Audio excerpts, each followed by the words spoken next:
To turn down the Gay Street, you might as well say most everything on Gay Street's probably haunted, because that's the majority of all the claimed sites in Knoxville are. The bridge has been rebuilt since, but the old bridge, supposedly 1900, there was a person hung on it who claimed they were innocent on a lamp, and supposedly that area where that lamp is doesn't work all the time on this bridge. And also there's been some people that actually have jumped off this bridge as well. I do know of a story of some of my comrades that I work with were eating at Calhoun's down here out on the deck, and one person actually jumped off, and one of the guys jumped in and actually saved him. That is a true story.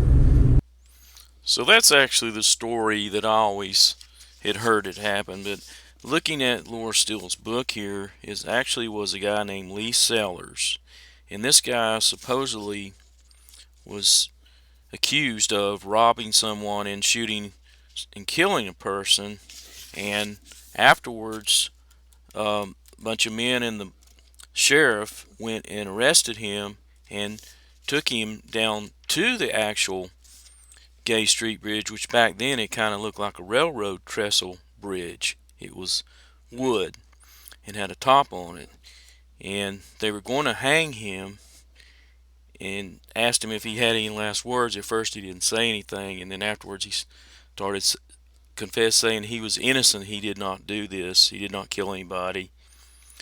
And at the time they didn't have a lot of rope. They had enough rope to hang him, but not enough to tie the back of his hands, so they put a handkerchief around it. Well, while he was doing this talking, he managed to wiggle out of that handkerchief and grabbed the rope and climbed up on top of the bridge. And they were shooting at him. They had some guns and they were shooting at him. And he would lay down and then he would take off again.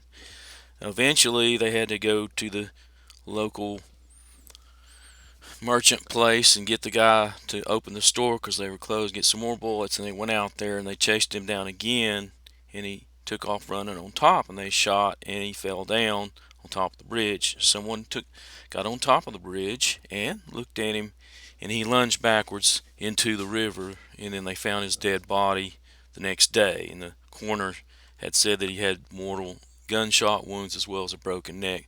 So that's the story that I get from her book, which is a little bit different.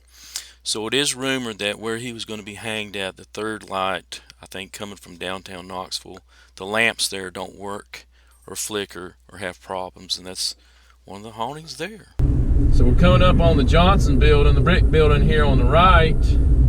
That is the Andrew Johnson building. That's the last place that Hank Williams Sr. was before he died, so that's considered haunted. So folks, one of the things that I learned from the book, though, is that there was a big argument about whether he actually died in the building, because when they carried him out, he was limp and almost lifeless, or did he die later? And there's always an argument about that. But anyway, there's people that say they can hear guitar and singing and different types of apparitions in the building, so it's considered haunted.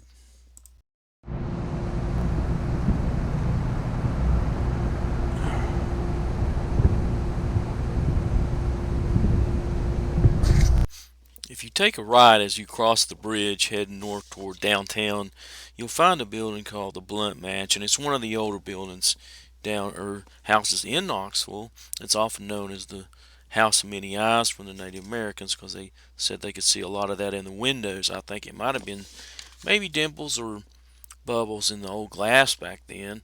If you look at my videos, I bet you can find some of those eyes. Often they say that you can actually see William Blunt's eyes as well.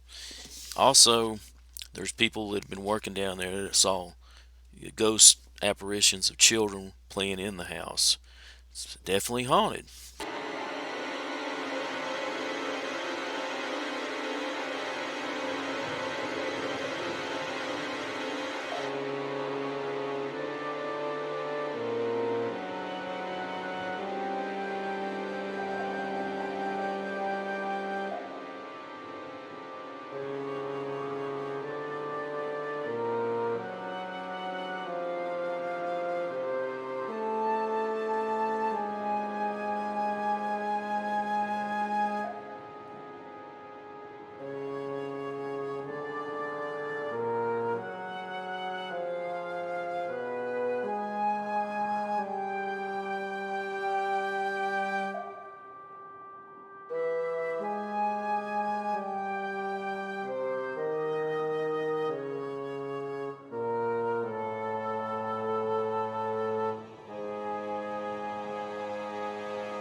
If you continue down on the right, you'll see another house called the Craighead House, Jackson House. And this is an old brick building. It's not really open for tours or anything of that nature, but it's definitely haunted. As the story goes, there was a servant downstairs cooking in the fireplace, and they caught their dress on fire. And in order to put out their dress, they were trying to frantically get it out so they wouldn't burn, and in the process of doing that, they busted their head on the actual mantle and knocked them out, and they fell in the fire and burned to death alive. Ooh, that's a bad way to go. Definitely haunted on that one.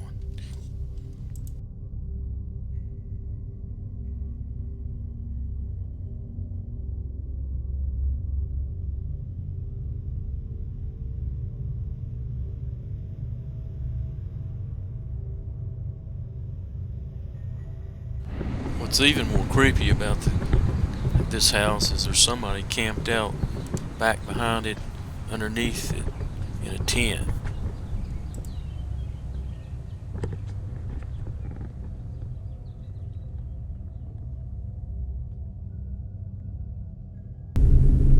Also, this big glass building up here, which I used to work on the 24th floor, that's considered haunted. We call that the Jake Butcher building.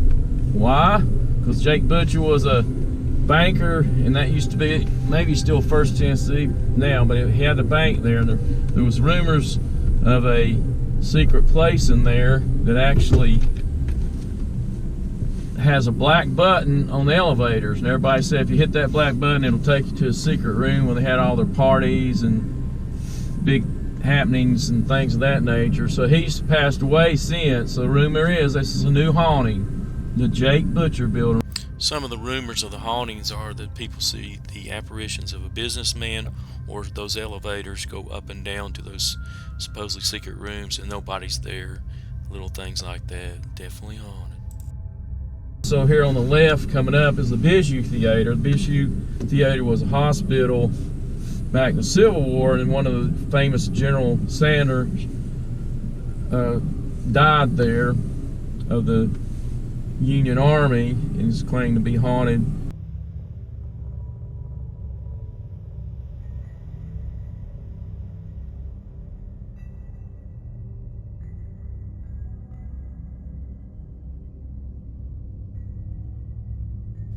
So some of the things from the book that I see, it mentions that a strange white light that ghost hunters reported seeing in the balcony of the theater, and also some of the employees hear a lot of footsteps walking up and down the corridors, steps of the basements, apparitions of ghosts in there. Very haunted.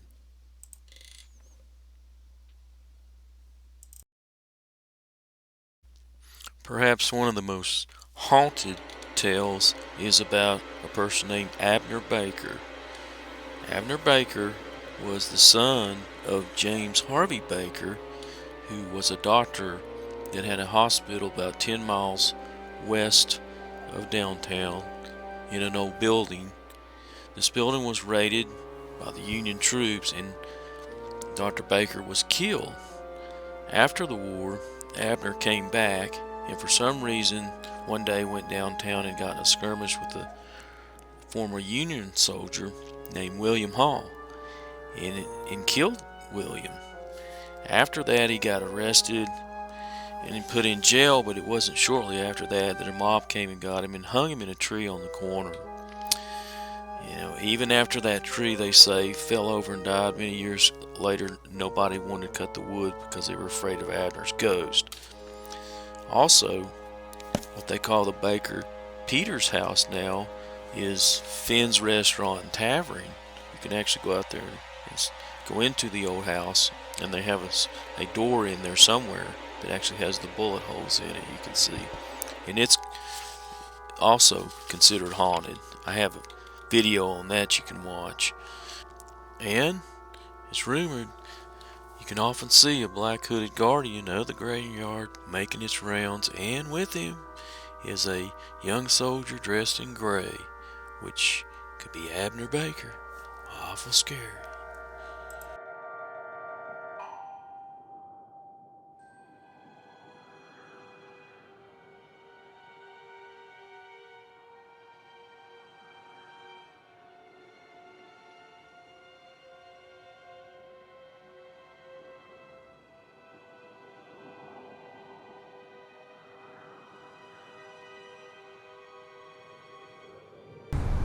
So here's supposedly the hauntedest grave in there.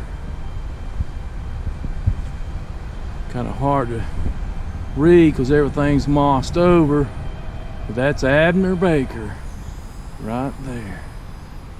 That's it. It's a little bit bigger than I thought.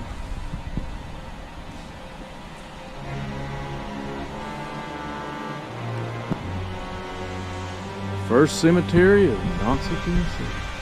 Good.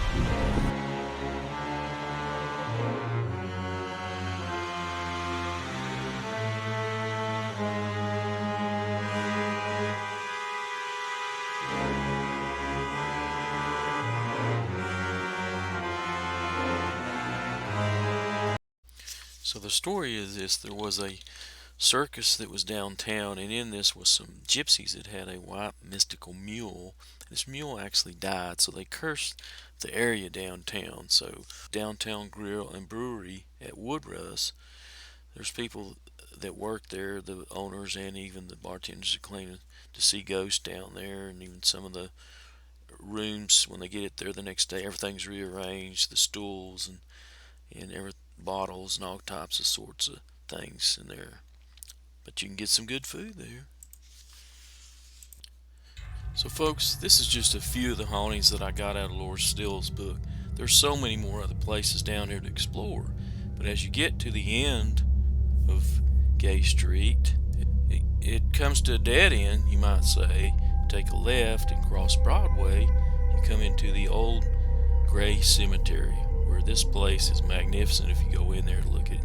Probably the best cemetery I've ever saw, with different headstones, different people's statues, tree trunks, just all kinds of different vaults and things of this nature, the architecture of this. But many of all the ghosts and the ghouls and the people in Knoxville ended up here at the end of the road, you might say. William Martin, first to be buried in Gray Cemetery. He was the first person buried in Gray Cemetery. He was fatally injured by the explosion of a cannon during celebration held on July 4th, 1851, Knoxville on Asylum Hill. He was buried in the northwest corner on July 15th, 1851, before the cemetery was completely laid out. His grave was unmarked. So there you go. That's the oldest one in the cemetery. Good deal. I don't know if it's a good deal for him. A story about this one, actually. Supposedly the angel or the ghost of this one is missing an arm and lingers around in the cemetery looking for the arm. I have heard rumors of that.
So thanks for watching the video. Thumbs up if you like it, and please subscribe.